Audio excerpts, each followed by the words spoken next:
we can get started with it, with this session today. Thank you for joining us all. Before we begin, I am Luciana Rege, and this is the Literary Translation 101 session.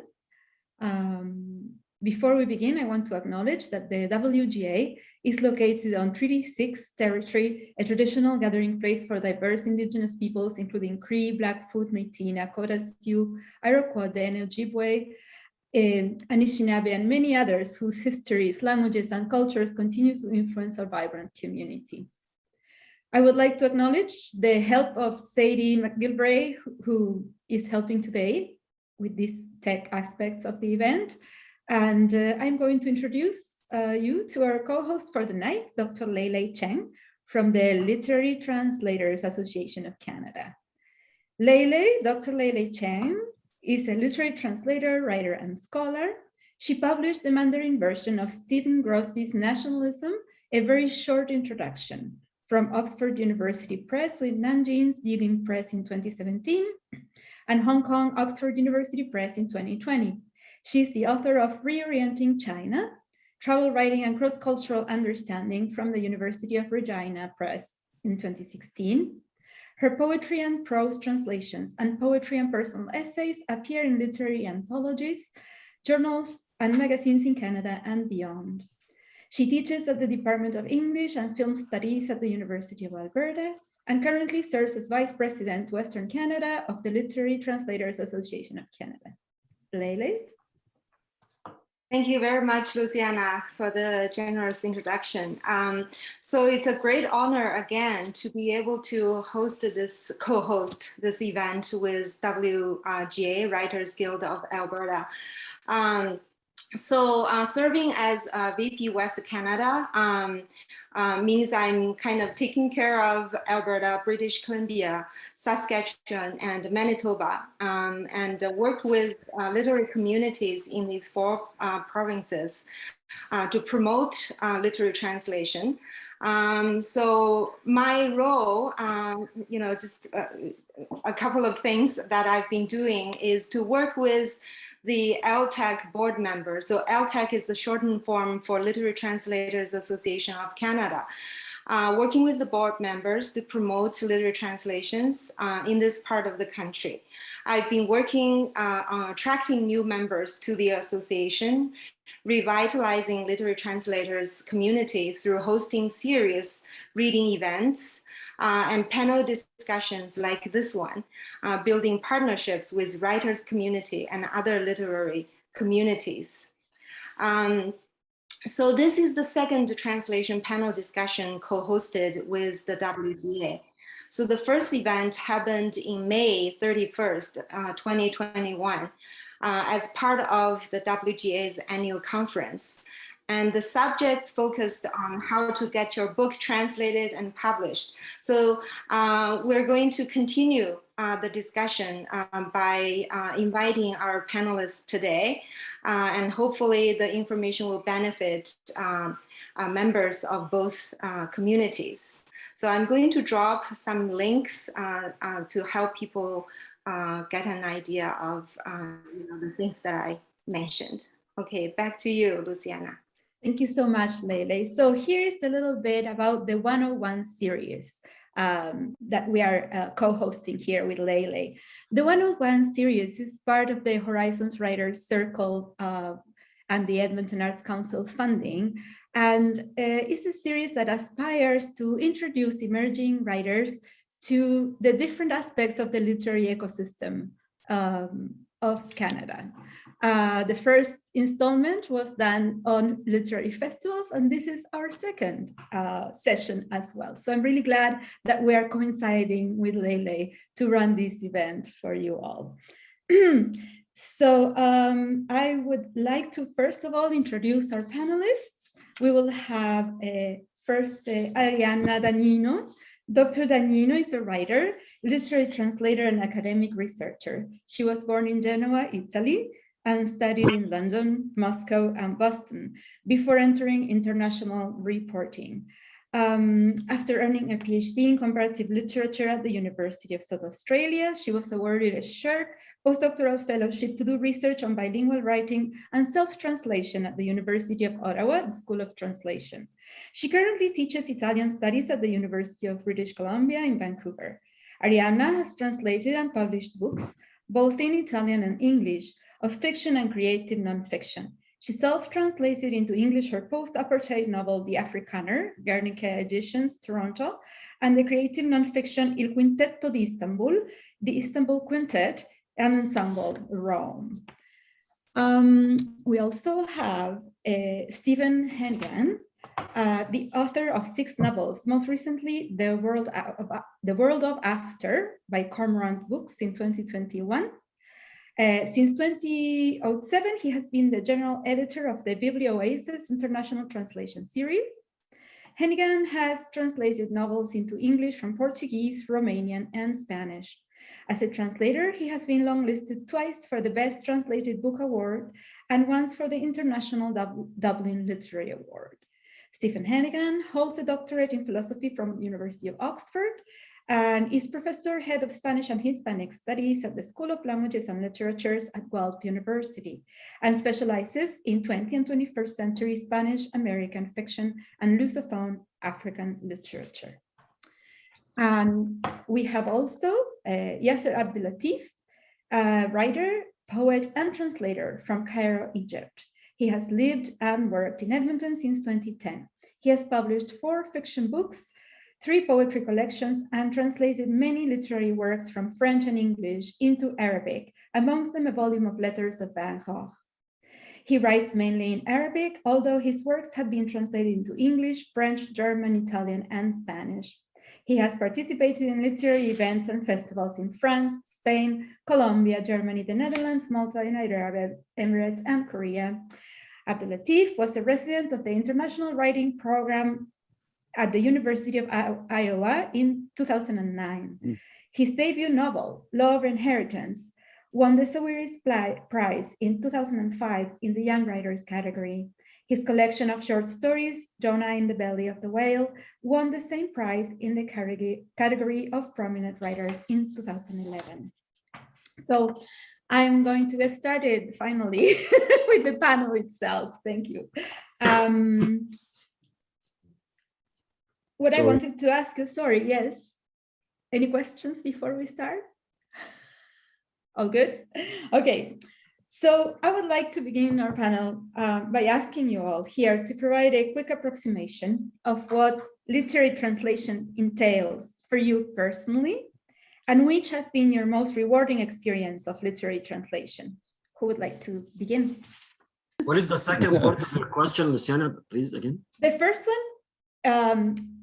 one is, what do you think is your own working definition of literary translation?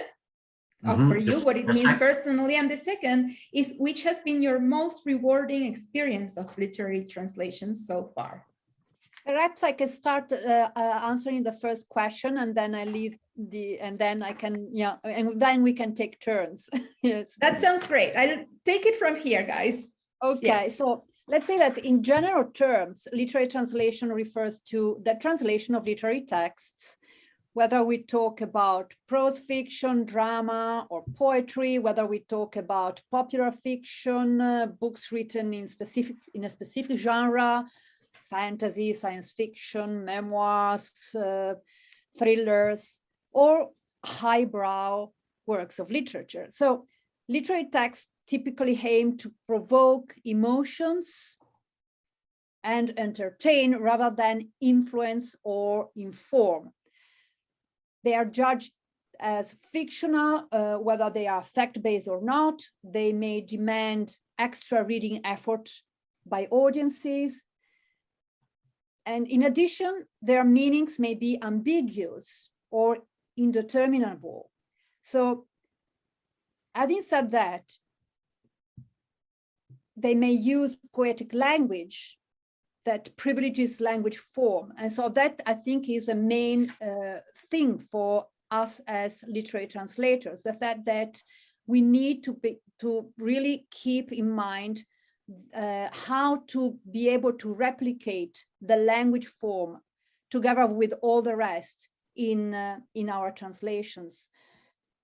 So yes, obviously not a single text can display all the features that I have been talking about, but the language form is there and needs to be taken into account. Thank you, Arianna. That's very illuminating, especially for those of us who are not that familiar with the intricacies and subtleties of it. So who would like to go next? Well, I will speak about my experience as a literary translator. Sounds great. Yeah, take it away. Translation for me now, it become like my profession. I wasn't a full-time literary translator until I came here in Canada 2010. Before, I used to be a journalist back in Cairo.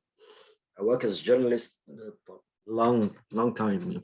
And when I came here, it was difficult for me to get it through the world of press and journalism as an immigrant, my whole experience is in Arabic, but I started working as a translator since I was in the university, in the second year in the university. I was training myself, and I was kind of specialized in children books, kids books, and young adults. And I work with a publisher, a small publisher specialized in young adults. And I've done many French Canadian stuff. And then when I came here, I had to involve myself because no other thing to gain money except for this, and this you can do it from anywhere. And I still have my connections with the publishers back in Egypt and the other Arabic countries. So I'll continue working with the young adults, but my first step toward the adult works was by translating the famous book by Charles Perrault, Les Contes de ma Mère Loi, which is my Mother Goose Tales. Supposedly it's a young adult books, but it's not, because it's a very old 17th century language, French. So, and nowadays kids won't read it, I think, and they know all the stories from the cartoons and stuff, so they won't read Cinderella as Perrault said it. So and from there, and I was working with a professor in translation who works in Université de Paris, a very good guy, and he guided me how to, because I haven't studied translation. I've done philosophy in the university, so I was not specialized. I trained myself. And the second step, he threw me directly to Émile Zola, which is a very difficult writer. So it was the shift from like Perrault and the fairy tales to Émile Zola, like, was a very big challenge. Very big challenge, yeah. And I did accomplished. And then it continued, and in those 10 years, I've done like 7 books or something, and among them, the very big volume of the Essential Letters of Vincent van Gogh. And I've done this from English because there was no Dutch translator, and also like 20% of the letters were in French. The last 2 years letters were in French. So I've done the French letters from French, and I've done the Dutch letters from English. So and it took me 3 years working on this volume. Wow, very time consuming, that's for sure. Yes, but you're done with that, right? Hopefully you're finished with that work. Yeah, and this is beside my work as a writer, and also I think it's a very challenging thing to deal with the language of another writer. And it's like enrich your own language, your mother tongue, by when you try to find the right, as Arianna said, when you try to find the right expression or the tone of the foreign writers. So it trains you in your language. Yes. When you go back to your own work, to your writing, you find yourself more ready or more. Yeah. Thank you. I think that Yasser really exemplifies what I was trying to say, that, I mean, you really, as a literary translator, it would be better if you were also a writer yourself, because you need to have the writing skills of a writer to a certain extent. You need to be able to replicate the nuances, the ambiguities, and the style of the work you are translating. That's excellent. And that's a perfect bridge into Stephen, because of course, Stephen, you're a novelist, you're a translator, and you've translated also from Latin American authors or Hispanic authors. So if you want to talk about that experience or anything else, please go ahead. Well, first, it's very nice to see you all. And I see a couple of people in the audience whom I know also. And of course, it's nice to be in. It's always a pleasure to be in Edmonton in January, especially virtually. Better than Toronto with the snow. 2 years ago, I was in Edmonton in February. I did a reading in Edmonton in February 2019. So that was an interesting. Where are you now, Stephen? I'm in Guelph, Ontario, just outside Toronto. Okay. Yeah. For me, I kind of, translation was something that was always sort of hovering just over my head. It always seemed like something that I should do, but I didn't really know how to do it because I wrote a lot, and then but I also spent a lot of time studying languages. And I had done a few short things, mainly from Spanish, a little bit from French, and I think, though, that, I mean, what you really have, the most important thing for me is that it is part of your overall literary experience and literary vocation. There's a very strong movement now that I see, particularly among younger translators, to just be translators. And you see a lot of this emerging in things like the campaign to get translators royalties on the novels they translate. And I'm not sure exactly what I think about that. And it's not something I really want to wade into, but I think it's indicative of the fact that people are starting to want to see it as an exclusive profession. And personally, I think that's a mistake. Yeah. I think you translate because you are engaged with language already. And it's another way of being engaged with language. And it's something that you do. I don't think actually you're as good a translator if you're just a translator. I think you're a better translator if you are also a short story writer or a novelist or even an academic writer, frankly. I mean, I know a couple of very good translators who started off writing academic books, not jargon-filled academic books, fairly accessible academic books, but even so, that I think is really essential. I totally agree, Stephen. If I can just jump in, go ahead, please. Because yes, you not only need to be engaged with the language, but also with reading and analyzing literary texts. You really need to be passionate about that. Otherwise you are not complete. I mean, in your professional background, the professional background that is needed, that is required to become a literary translator. Mm-hmm. Yes, I teach in a language department, and in Spanish we have one translation course, and I don't even know what goes on there. I'm not involved in it, but there are a lot of French to English, English to French translation courses in our department, and students are always coming to me and saying, "Do you use this technique when you have this verb tense to this verb tense?" And my answer is always, "Well, it depends," because you've got to have a feel for that particular situation. And so I think ultimately it may even be a mistake to try and teach translation in that sort of mechanistic way, because I don't think it serves either text very well. And it risks locking you into certain fixed procedures, which then produce a kind of awkward result. There's a famous case in Spanish where there was a man named Alfred McAdam, who for a few years in the 1980s became a very popular translator among the writers of the Latin American boom. So he translated 2 or 3 novels by Carlos Fuentes and 1 or 2 by Garcia Marquez. And at one point, he started to use he started to translate, because he was very systematic.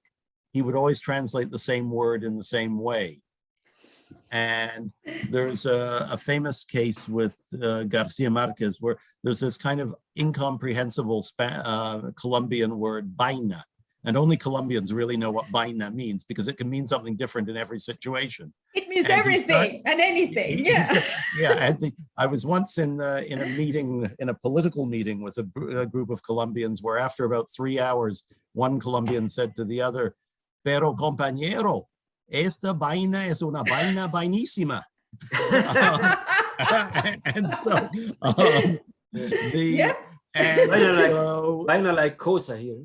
Yeah, così in Italian, yeah. Or but this gentleman began translating vaina the same way every time it appeared, and there was a lot of criticism of the translation, not always by people who knew the original, but it was clear that it was awkward because of that.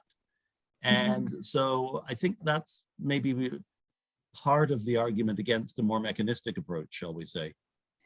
Yeah, I totally agree, because to a certain extent, it's like you needed to go on the same creative journey made by the author himself or herself. So, and you need to recreate in your mind the same thing, that all the different characters, the different voices, the different inflections, all the different situations that those characters find themselves in. And so it's you can't just be, I mean, as you are saying, Stephen, be so mechanistic in the way you translate. You need to be very creative and recreate that whole word, that whole fictional word. And that includes a knowledge of the context. And I'll give you an example of that. I think these things are always best expressed through examples, because it's very difficult to generalize about translation. It's always a matter of specifics.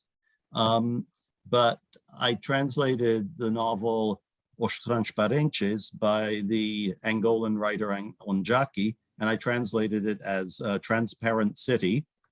And we were fortunate enough that the original translation, which was published by Biblioasis, was picked up by a British company, which has now brought out a British edition of the novel. But they decided that before they brought out the British edition, they would have somebody do an edit to Britishize the language. Now I've spent about 12 years of my life in Great Britain. My translation register is somewhat mid-Atlantic anyway, but they hired a Brazilian living in the United States who had never been to England to translate my translation into British English. And now here's where a lack of understanding of the culture comes in, because Angola is a country that came to independence in 1975 through a Marxist-Leninist independence movement, which means that a lot of the everyday vocabulary comes out of Marxism-Leninism. And even today, Angolans will sometimes call each other comrade on the street, even though it's no longer a communist society. And in the novel, people were often calling each other comrade. The Brazilian living in the United States who was translating it into British English changed every single instance of comrade in the novel to mate. Mate. Thinking that this was what British people said at the pub. Now, of course, there's a total tone deafness there to different levels of English diction, because an upper class English person would never say mate. But the idea that you could replace comrade with mate effectively eliminates Angolan history, which involves the fact that independence came through the language of Marxism-Leninism. He wanted to avoid the footnotes. Well, there weren't footnotes. We did have a glossary, but there weren't footnotes. I mean, I insisted on it all being taken out. I had to make something like 1,500 changes to the editing job that was done by this Brazilian from Missouri who purported to put the book into English. And the other thing I noticed was that she'd actually eliminated almost every reference to Angolan history, because she wanted it to sound like a Brazilian novel. Her idea of something written in Portuguese was that it should be a Brazilian novel. So anything that referred to Angolan history interfered with that, and it got taken out. So, so the cultural context is absolutely essential to the translation. And also eliminate that. Yeah. Yes. I have this favorite paragraph of Teju Cole, that he says, translation after all, and that sums up the conversation we've been having here. Translation after all is literary analysis mixed with sympathy, a matter of the brain as well as the heart. For some reason that somehow resonates with me, perhaps not with you all, but and I'm okay with that. Teju Cole has never done any translating. That's what bothers me. No, he was talking about his German translator. And, I see. And right, which okay. brings me to the next question, which is, could you tell us anything about how to have a productive relationship between writer, translator, and editor? Who wants to jump in? Oh boy.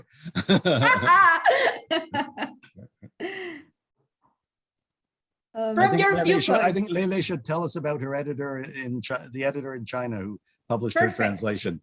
Perfect. Lele, your time to shine. My plan is to be kind of fly on the wall, listen.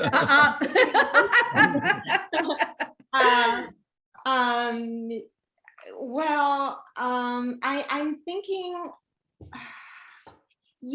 so I actually talking about the editorial experience of, me translating nationalism, it's a nonfiction book, right? Right. And the book was kind of delayed because of the kind of political references in the book. There is an example mentioning, Japanese kind of militarism in the book as an example of nationalism. It's a negative example of nationalism.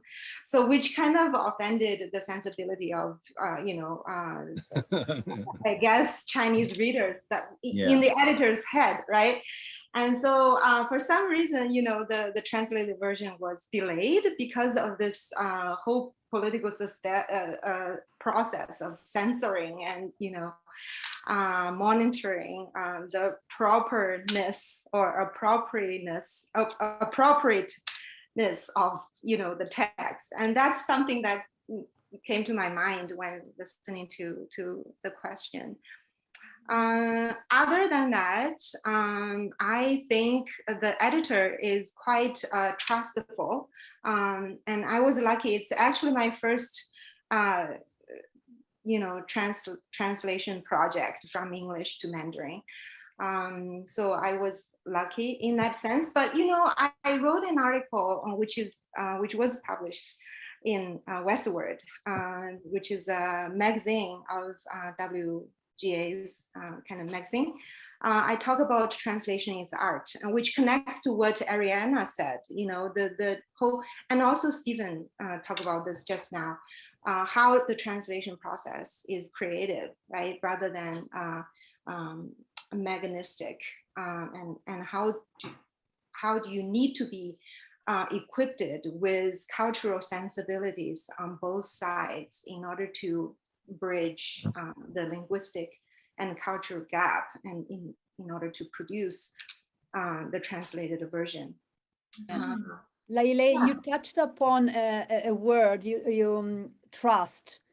And I think that in this triangle between the editor, the translator, and the author, trust is a key word, and together with respect and open-mindedness or flexibility, whatever you want to call it, it can become a powerful triangle.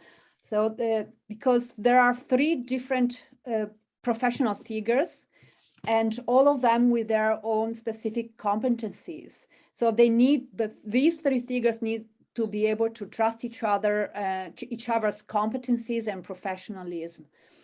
And what I mean with open mind and flexibility, you need to be able to be open to accept suggestions, changes, revisions. And sometimes it happened to me, you know, I would resent or get annoyed to, you know, certain comments or the idea of, you know, having to rework a particular sentence or a particular paragraph. But if you just leave it there and you know, you let it simmer, you think about it a few days, you just keep, and then you go back to the text and you rework it, and then you realize that sometimes those comments, those suggestions needed to be there, needed to be made, and you needed to rework that particular sentence, that particular passage. That's great. Yes, I have 2 points in this. First thing, I would like to comment on Stephen's statement about translator who are only translator. On the practical level, this is not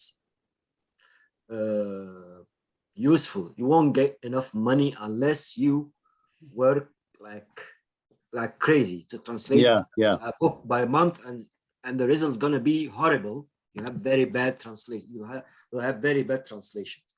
So we do the translation as writers as a subsidy to our income because we don't get a lot of money from our writing. So the literary translator is like a side income for us.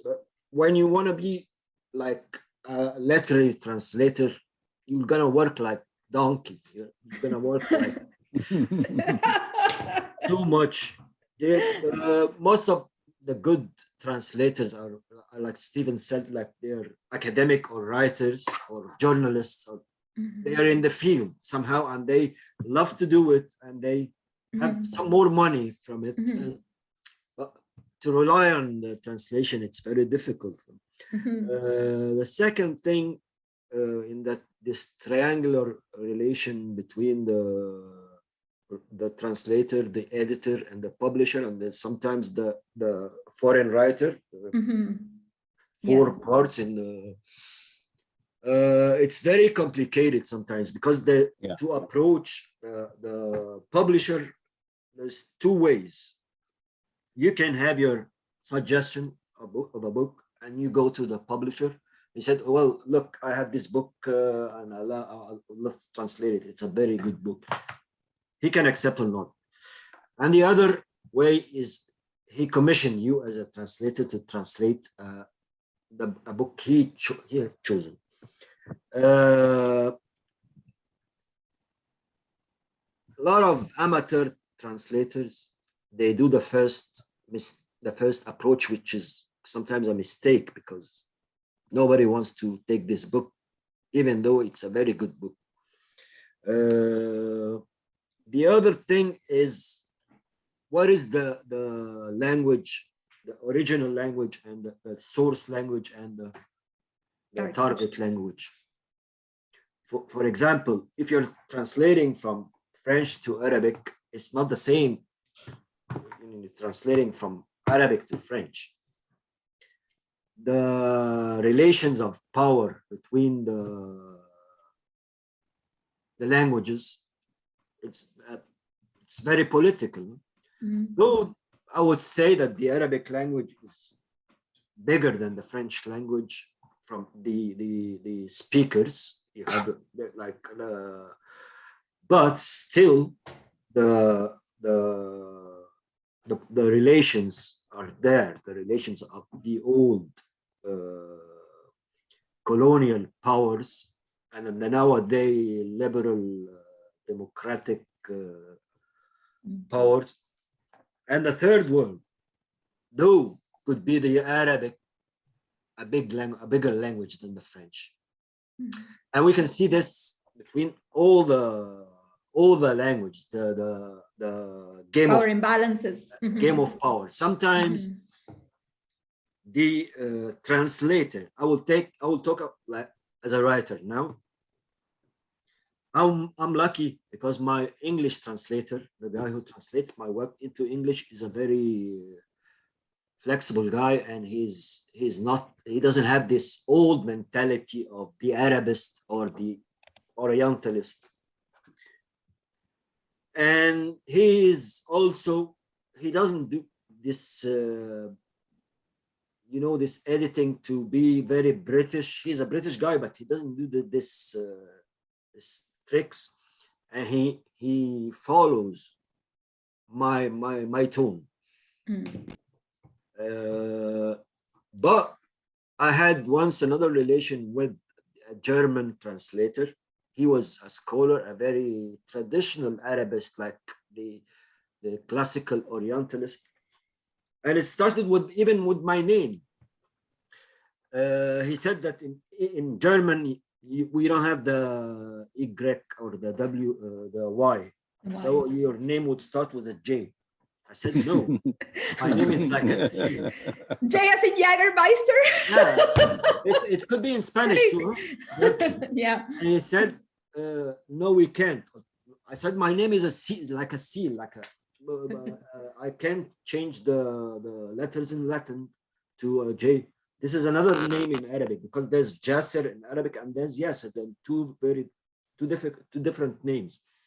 But he insisted, and he played the game of power on me as a writer from the third world, and he is the white Orientalist guy who gonna present me to the German readers. So that I love how the different experiences are coming here, because like in Leila's case as a writer-translator, Yasser as a writer, when you get your work translated, you live in the first world. The translator is from the first world. In Arianna's case, also, it's interesting because you're a self-translator, right? Like you're so. I'll get to you, Stephen, in a minute, but I was very intrigued by Arianna's. How do you do? You are the writer and you are the translator. How did you negotiate that? Thank you for this question, because it also, I can also answer the initial questions when you said what was the most rewarding there you go. project. Yes, in my case, yes, for example, I really enjoy translating into Italian a French novel set in Cameroon. It was called Ma Passion Africaine by Nietzsche Bergeret. And so because it allowed me to discover another culture, a totally new culture at a deep level. However, my most fulfilling experience was self-translating my own novel. It's a post-apartheid novel set in South Africa, because I was there working as an international reporter in South Africa during the passage, that transitional moment from, after the fall of the apartheid regime and the new Black elected government. So that novel is inspired by those years there.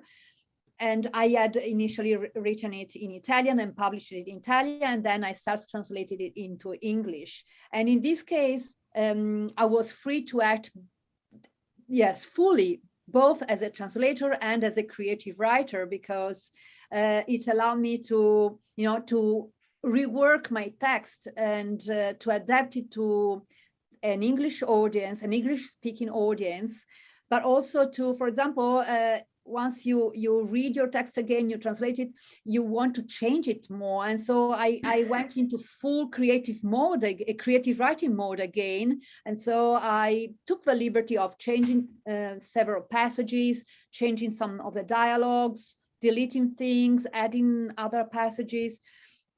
And in all this, I think the most fruitful thing and rewarding thing was the fact that I was able also to work collaboratively, thanks to a group of friends and also professionals, English mother tongue, who were willing, to go through the text and provide their own feedback. And so it was a very fruitful experience. Absolutely. So I nice haven't to speak hear.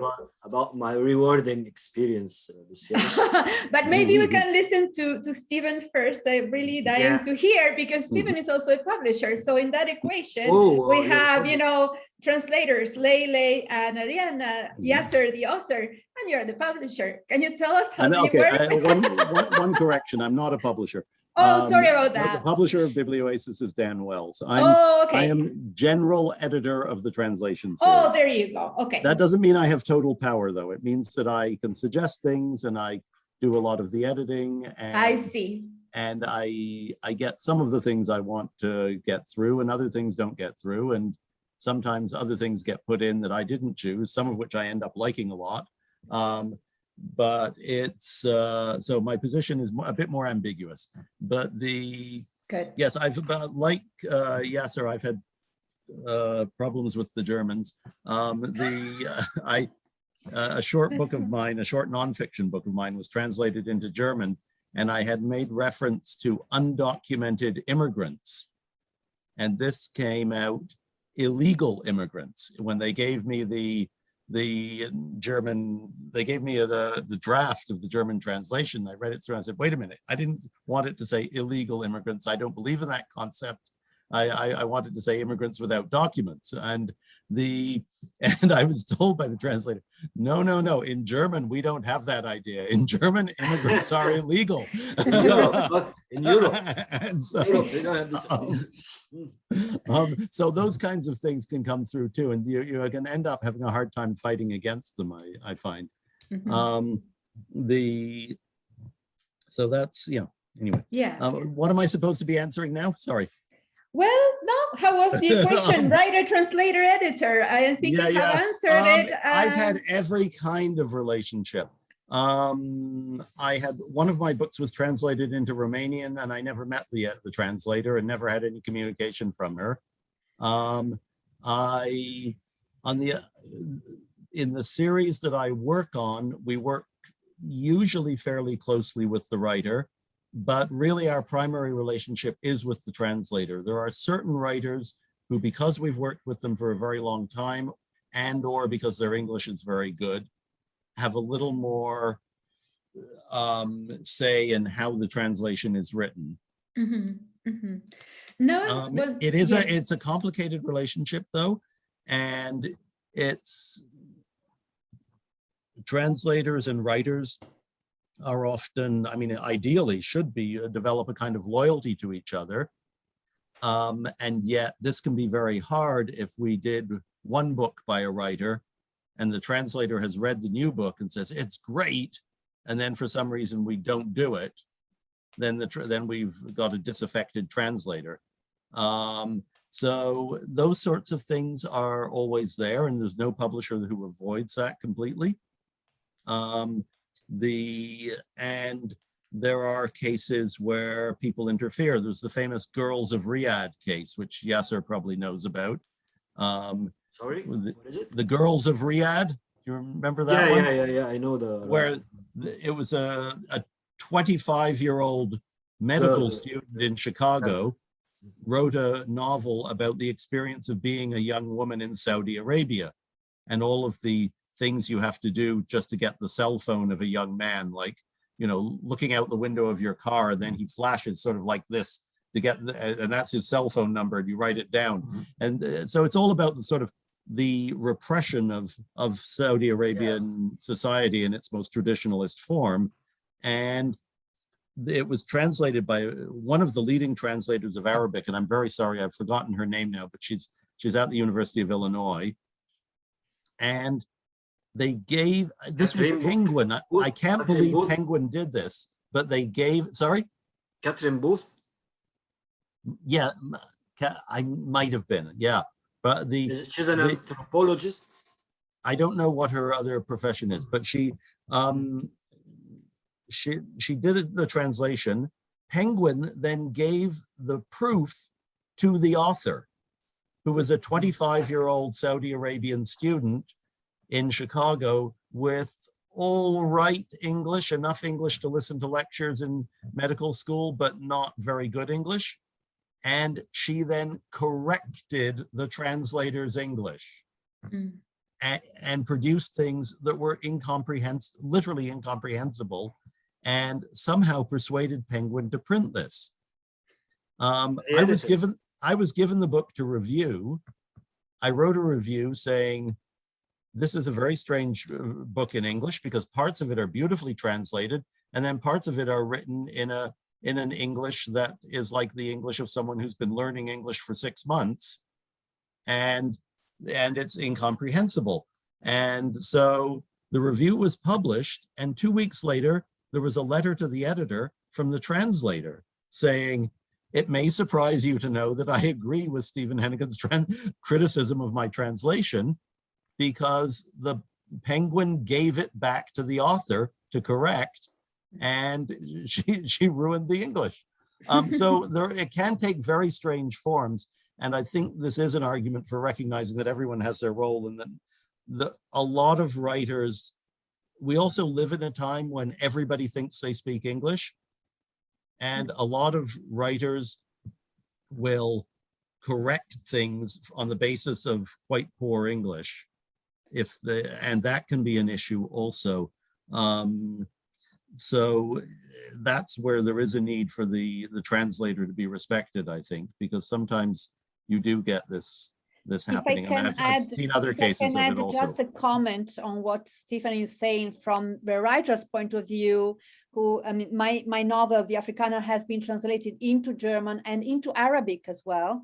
Mm-hmm. And in that case, because I don't know either Arabic or German, or my German is so poor that I couldn't even be able to really check the translation. I think it's good to think that once the translation is out there, it's another text, a totally different work. Yeah. And it doesn't belong to you as a writer anymore. And it is more, the interpretation of another person of your own writing, and also their own recreation of that fictional word in their own words.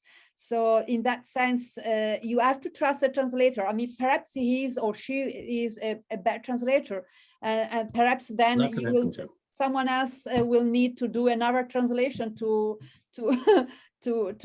yeah. correct. Well, that's another thing. No translation is definitive. Translations do get redone if the book is relevant enough. They almost always get redone after about 40 years anyway. The other thing is, I've found that people care a lot about what their English translation is like. They actually don't care that much if the Polish translation or the Serbian translation doesn't come out that well, because a very small audience is going to read that. But many publishers and many literary agents see the English translation, in my experience, as a way to sell the book in the rest of the world. Yes. So we find that what happens with some of the books we edit is that if the English translation is coming out at a relatively early stage of the book's career, where they're still hoping to sell it in other countries, we will get pressure not only from the author, but often from the literary agent and from sometimes even people in the home publisher, the original publisher, to ensure that the English translation is of a high quality. Because if they're going to try to sell the book in Sweden or Japan, the Swedish or Japanese publisher probably can't read the book in the original language, but they can read it in English. So the English translation is often, the agent will often send out the English translation to publishers in other countries. Because those people might not read Portuguese or Romanian or Hungarian, but they will read English. So English, the lingua franca of the translation world, in a way. And also a way of selling translations into other markets. Yes, actually. And that's where I'm going now, because I wanted to ask you all if you know, so whoever wants to jump in first, feel free. How do you go from, I would like to buy the translation rights for this particular book of foreign literature to the finished product? Can anyone do a little translation rights for dummies here? It's different every time. Mhm. I've been involved in the series that I helped to edit. I've been involved in about 35 or 40 rights purchases, and I would have to say almost everyone has been different. Mhm. There are cases where you're dealing mainly with the author. There are cases where you're dealing with an agent who isn't very interested. There are cases where you're dealing with an agent who is very interested. And there are many cases where it's just arranged between the two publishers. There are cases where you are buying North American rights to a translation that has already been completed in the UK, and then you have to make a decision about whether you just print it as is or whether you try to translate it into North American English, which most of the time is not a good idea. But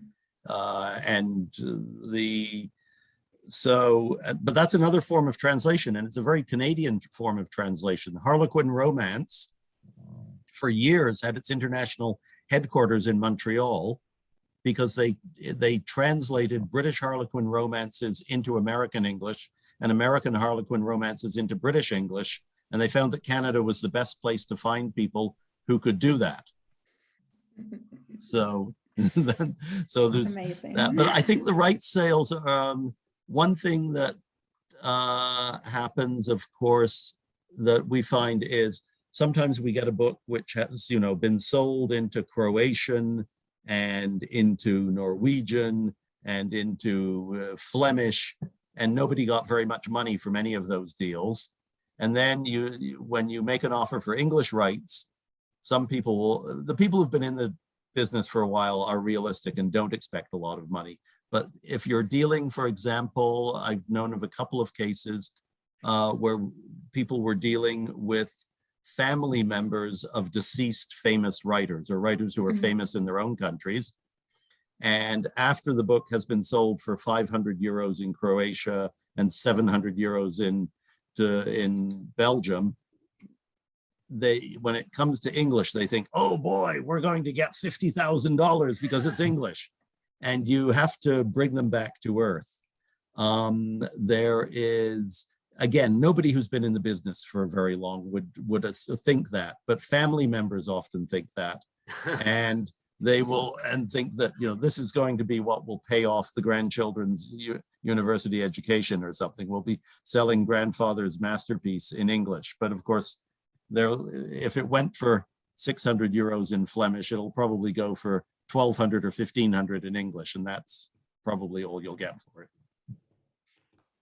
That's wonderful. Thank you for answering this question, because it's so funny how compartmentalized everything seems. This is the behind the scenes, what we don't talk about. We just talk about the language, talk about culture and purity, and this and that. We don't talk about the rights, and we don't talk about the politics of that, or the politics of translation that we just breached recently. So that brings me also to the introduction in Canada of other literatures. So what is the market there? What are the possibilities, or how does it work here of translated works in Canada? What is the deal there here? Because in Latin America, it's huge. We love consuming foreign literature in translation from all over the world. I'm from Argentina, I know that, but. And the same in Italy. The Argentines are a particular case, I think, but the nerds, we're nerds. What did Cortázar said? Los argentinos son lectores non-stop. There you go, and licensed literature. So that's what it was for him, and for those of us who love Julio. Yeah. So there you go. Anyway, let's continue talking about this. Talk about other literatures here in Canada. Like, who would you like to see? What happens? You can talk about anything you want about Could that. I inject a note of realism, if not ice water, into this? If it's magical, yes. Otherwise, no. It's very, very difficult to sell translated literature in English. English readers have a prejudice against translated literature. That is why English competes with Arabic to be the language in the world that translates the least. They're both at about 2%, 2.5%. of total publications are translations, whereas in Italian, it's more like 65 or 70%.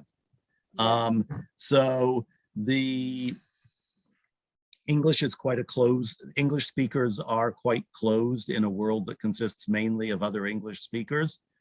They're not terribly open. There have been exceptions. There was the Garcia Marquez craze. There was the Sartre, Beauvoir, Albert Camus craze in the 1950s, and Bolaños, so on. no? Bolaños, What? no? Bolaño, yeah, Bolaño sort of got the second wave or the third More wave for the academics. of the people who, you know, for the academics, you've got all the French, Bolaño crazy in French America only, theorists. not in England. Huh? What? Bolaño in America, not in England. Really? The fashion of Bolaño. Started out in England, though. The translations, Really? the first translations were done, well, the first translations of Bolaño, little known fact, were done in Melbourne.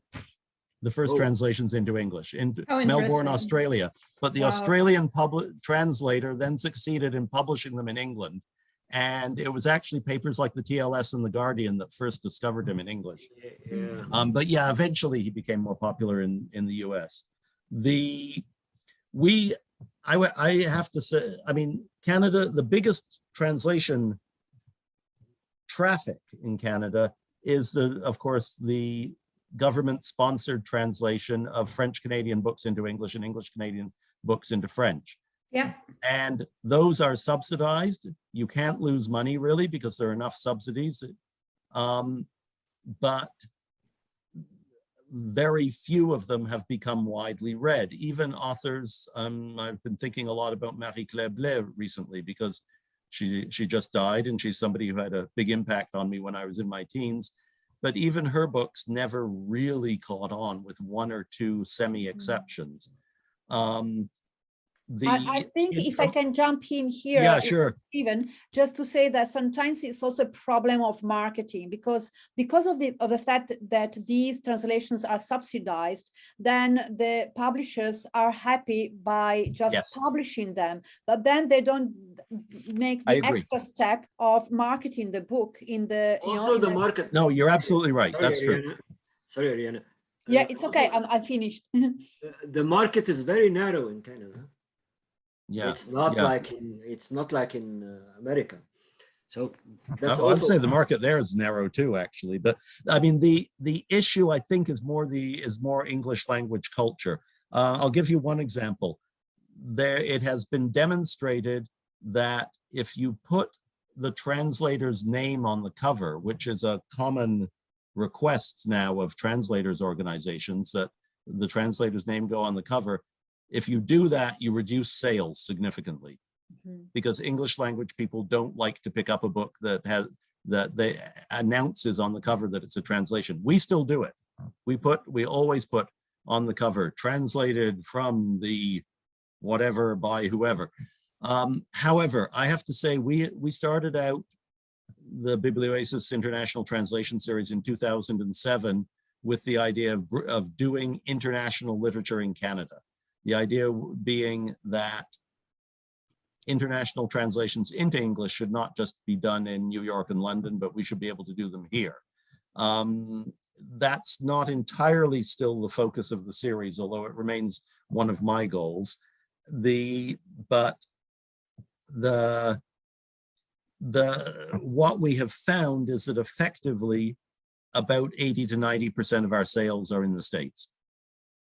Then how do you justify the success, let's say, of Charcoal Press, for instance, which is also big here and all over the world? Is that true, or is that marketing? They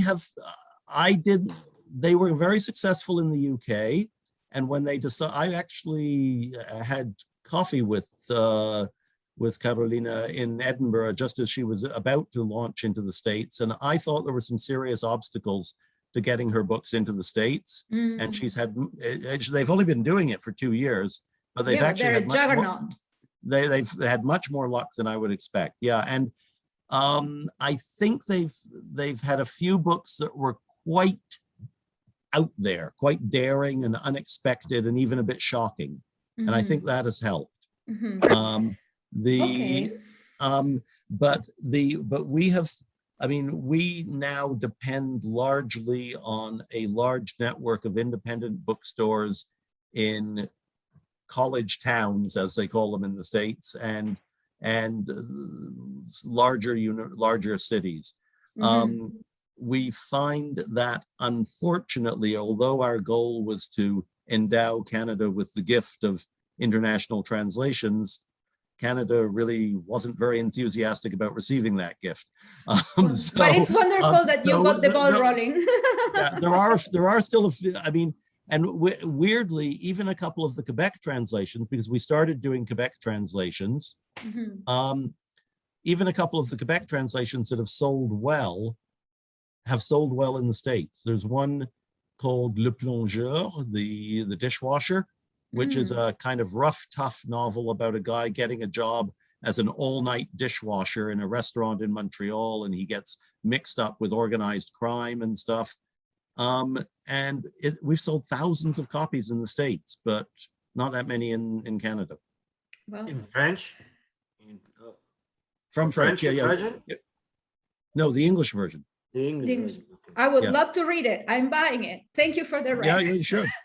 Okay, so I think it's time, unless anyone needs to add something else, but I would like to maybe open the floor for questions. Sure. I think it's just about time, and we will have about 15-20 minutes of questions from the public. So I know that Edward Van Vliet had a question. He said, I came late to the discussion, so you may have addressed this. Are there differences in reception of translations based on genre? For instance, poetry collections?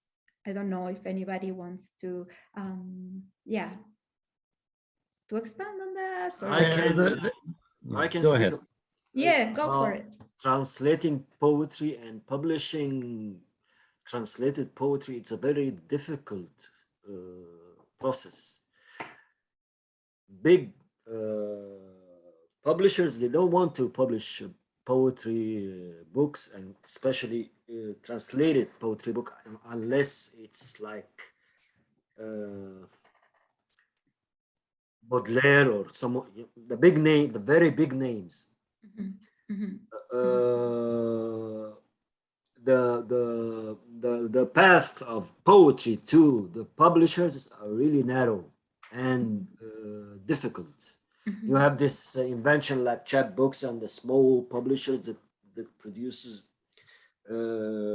poetry books, and they sell them in the universities, but the production in the on the poetry level, it's very feeble, I think.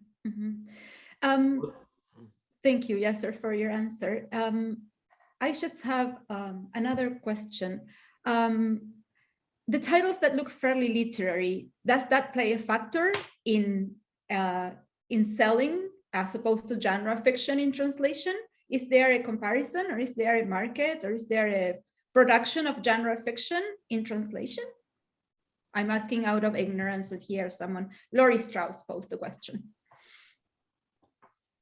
I mean, sure, there have been periods where certain types of genre fiction from certain cultures became popular. I mean, I think the lead example would be Scandinavian murder mysteries. Right.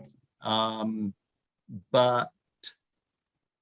obviously I think it's easier to get books translated probably if they're genre fiction, but often the fact that they are translations is concealed again, or obscured by the publisher.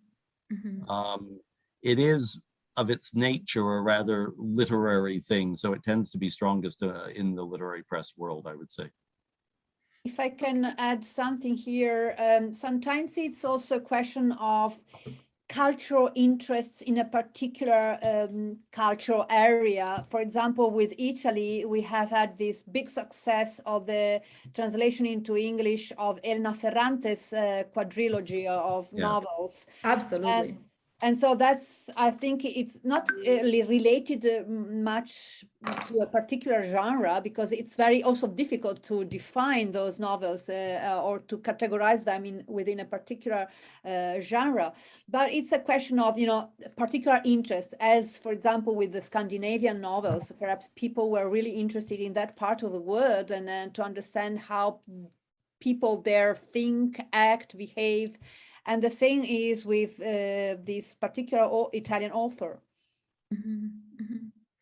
I think from China, Leila, many books would be, I mean, we are waiting for big novels coming from China, you know, big fiction coming from China. There is such a diversity and complexity that we are really waiting for that. Yes, I would love to hear from Leila as to which authors are, can you talk to us about the literary scene in China a little bit? Yeah, it's like Arianna said, it's really complicated. It's very diverse, and it's really hard to categorize. So, regionally speaking, you know, I normally look at mainland China, for example, as a big category, and Taiwanese literature, another category, or you know, overseas Chinese literature, another category. So yeah, it's really, really hard to kind of to categorize, and it's hard to choose as well. And so I'm thinking about the current project I'm doing is, you know, I've been working on a poetry translation, which is the poetry were a recreation of the 6 Dalai Lama's, you know, love poems written by contemporary poets. Yeah, so I don't know, like it's hard because as a translator, you know, I need to think about a lot of things. Like, you know, I'm doing the translation work, but I'm also thinking about, you know, which publisher I'll contact and who will be publishing this you know, 70 poems, and how they're going to you know, take care of the translation copyrights. So I don't know, I'm still learning in the process of, you know, working through the projects. And novels, I'm doing short ones right now, like short pieces. But again, you know, I'm still kind of fumbling my way through the whole thing, and it's time consuming, very complicated issues to consider along the way. And yeah, it's pretty tough. And the other thing has to do with funding, right? So who will fund the translation? And I'm thinking of Canada Council for the Arts, for example. They only funded translation from within Canada, right? So that's strictly limit a translator's choice. If you want to be funded, you have to translate a Canadian, a Chinese Canadian writer. Yeah, yeah. So, Can I come in here on the funding? I think Leila's touched on a really important point. Thank you. Yes, please. Another factor which influences who we read in English is how much funding there is for writers from that particular country. If you want to translate a writer from El Salvador, you're not going to get any funding. If you want to translate a writer from Sweden, you'll get more funding than you can use. And so that predetermines to a certain extent which countries' literatures get translated into English. We've been very fortunate in the Biblioasis International Translation Series in that one thing we've ended up doing, it wasn't really a stated goal at the outset, but it's ended up that way, is introducing the English-speaking world to the literature of Lusophone Africa, the 5 countries in Africa that speak Portuguese. And we're very lucky that Portugal, which is a country that is probably marginally less prosperous than Canada and only has a population of 11.5 million people, will fund translation from any Portuguese-speaking country in Africa or Timor-Leste in Asia. Same with Argentina and the program called SUR. It's the same thing. I've used the Argentine program. What's remarkable about the Portuguese is that they will fund translations from other countries, not from Portugal.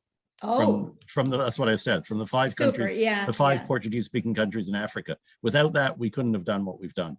The writers we've brought into English from Mozambique and from Angola And Fabulous.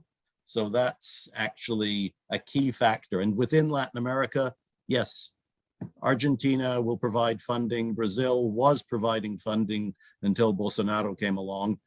Mexico, in theory, provides funding, but the bureaucracy is so corrupt, you'll never get it.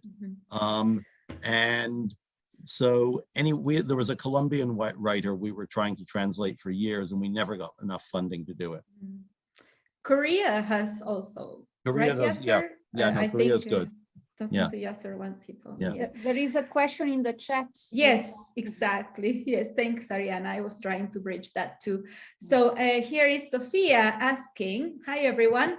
Thanks so much for this compelling chat. I have but one comment realization. The more I study translation from an academic perspective, and the more I write myself and translate, the more I believe that there exists a big gap between professional literary translators and translation scholars. Many times it truly feels it's two different worlds. Any tips on how to not being stuck in the academic bubble to bridge that gap? Thank you, Sophia. I want to speak from my experience. Yeah, I had an academic background, so I studied literary translation studies. So I started from there, and what I learned at the beginning is what is ethical translation, right? You have to be loyal to the original. But then my understanding of loyalty changes, right, along the way, and the more you translate practically, the firmer your belief becomes. You need to be creative in order to produce an appealing translated version of the original. And loyalty for me at this stage is to be loyal to the spirit and the soul of the original, which means you need to betray at some level the linguistic structures of the original. So my understanding of loyalties or ethical translations at the academic level changes as I do translation more and more. So that's my kind of two cents. And Sophia really touches upon a very big issue, because academic translators, or actually scholars of translation within the academy, tend to theorize a lot, but then not to be on the field or in the field, and do the translation work. And so they don't have that kind of practical experience that should be taken into account. It's easy to theorize things, but it's a different thing once you are in the field and you need to provide that particular translation. And yes, I believe there is this gap there. There is a big gap between the two worlds. And the only way, you can, because the last part of the question of Sophia's question is, how do I succeed in not being stuck in the bubble? Yes, and to be out there, to be out in the world, and do your translation work on a practical level. And so there are several ways of doing that, and which initially, unfortunately, imply translating for free, being a volunteer and getting yourself. Getting your name known out there, networking. And I don't know if you want to add something that before I can provide some other practical. Submitting to magazines, is that a good option? I don't know. Yes, of course. Yeah. I just got a poem I translated from an Argentinian poet, and I'm not a professional translator, published in Agni magazine, which is I don't know, just literary magazine, not far away from the academic magazines. To be present in such context is good to get out of the bubble, huh? I guess. Anyway.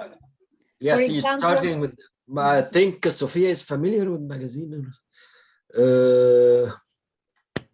We should start from here. Everybody start from here, as a writer or as a translator. Yeah.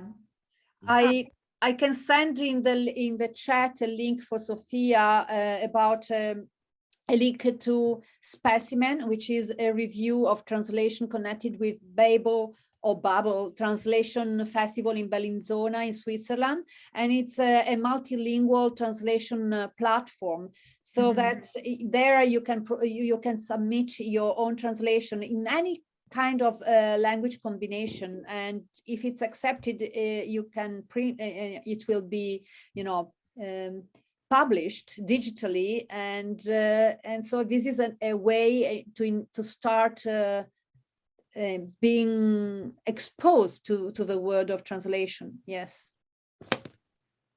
I also want to mention there's a translation, it's a journal that contains both translation studies articles and translation work. It's called Transcultural, a journal of translation and cultural studies. So I think that journal impresses me as a bridge between two worlds. So yeah, and Agni is out of Boston University, so it's also a university connected magazine if Sophia is interested. There is another question. I don't know, Stephen, if you wanted to say something, but there is also another question by Eva Kolash. Do you have to have a permission to translate someone's work? Okay. Briefly on the previous question. Yes, thanks. It comes back to the issue of theory versus practice. And I agree with Arianna that basically a lot of what's taught in translation courses is too unwieldy and cumbersome to really work that well. And you hone your skills better by reading lots of novels and reading lots of poetry. But yes, you do need permission, or you need permission before you try to publish it. If you're just starting out, one thing you can do, and a number of people have done this and got away with it, is translate part of somebody's book that you know has not been translated and then send them the translation. They may not answer, they may respond badly, they may say, my agent is looking after this, but they may say, oh, nobody's translating me into English. Would you like to do a little bit more and show it to me? It's a high-risk strategy for getting started, but it has worked for some people. One example is one of the most prolific translators of Spanish to English, Peter Bush, who got his first translation just by sending 50 pages of Juan Goytisolo's memoirs to Juan Goytisolo, and Goytisolo said, please keep working on this, I'll work out the details with my agent. Sorry, Yasser, please continue. Oh, the Goytisolo is a... He's an Arab. Yeah, and he is like a hippie guy, a very hippie guy.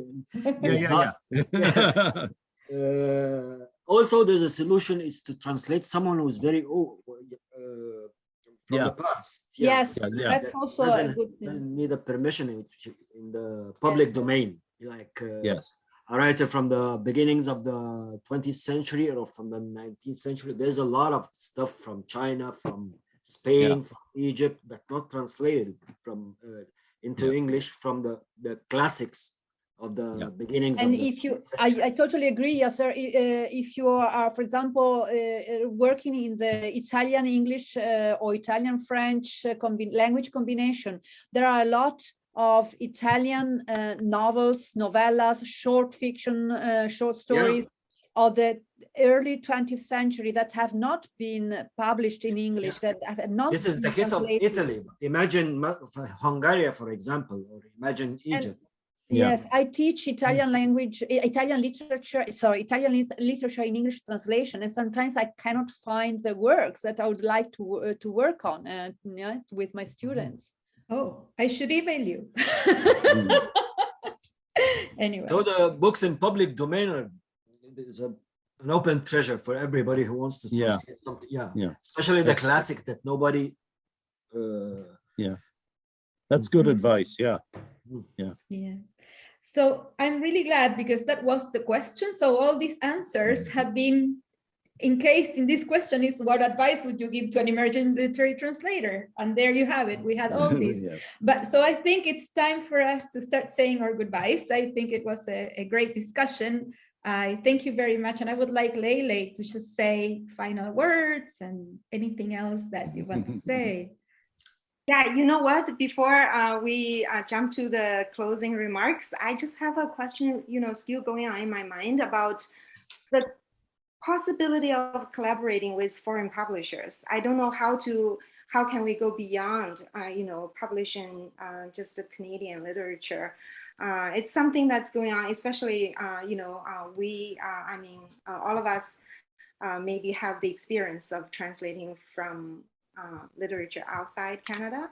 So is it possible at all to build, partnerships with foreign publishers to generate more translated literature in a Canadian landscape or, global English language speaking sphere? So Stephen, do you have something? There certainly are cases where that happens, but it happens over time as people get to know each other. So you can trace relationships between press X in Europe and press Y in North America. And you notice that they trade books back and forth. You get it also, you see certain similar connections between certain presses in Quebec and certain presses in Southern Ontario. And who will some trade books back and forth. But in every case that I'm aware of, that has happened through personal connections and over quite a long time. So it's a tough. Yeah. So I don't know if it's something you can legislate or promote or campaign for. I think it's more something that is a product of people being interested in similar things, and they work on one book together, and then so we translated your book into English. Oh, we've got this writer here, and we really think French readers would like this writer. Will you take a look at it? And then they sort of can start going back and forth. But it's very difficult to make that happen. It just sort of has to happen, I think. And thank you. And Luciana, do you have any experience working with foreign publishers? Well, not but conversations, like what Stephen is saying, for instance. So one practical advice, like I'm a complete newbie. I had the chance to talk to Argentinian publishers. In my case, there was this event organized by the Argentinian embassy, and they sent me information, and so I got to be on mailing lists, and one of them contacted me, and it was, a relatively well-known publisher, and we got to converse. So you never know where those relationships go, but it's just a meet and greet at first. So maybe Lele, in your case, or I don't know, if your country has a fair and there are publishers there, and then you contact other publishers, but it's publisher to publisher in this case. I'm not sure how are you asking it. If you're asking as a translator, if it's translator to translator, how does it work? Because in my case, I was just wearing my small proto-publisher hat. That's it, nothing else, right? Yeah, thank you. So I'm asking because I've been noticing a growing or increasingly interest in producing translated literature from within China. So, and they are also, giving awards and financially sponsored translation projects, sorry.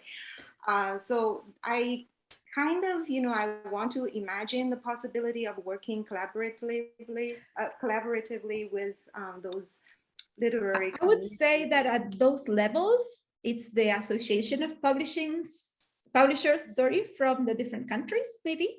The Association of Canadian Publishers, is there a similar one? I'm not sure. I'm really seriously not. I think it's through the governmental or the public project of publishing translations, like we have in Egypt, in Kuwait, in United Arab Emirates, and in China. The state financed the publishing of Chinese literature into other languages, and finance also the foreign literature to be translated into Chinese. So those governmental entities can collaborate with the publishers here in Canada, or vice versa. But between two publishers, two house of publishing, I think it's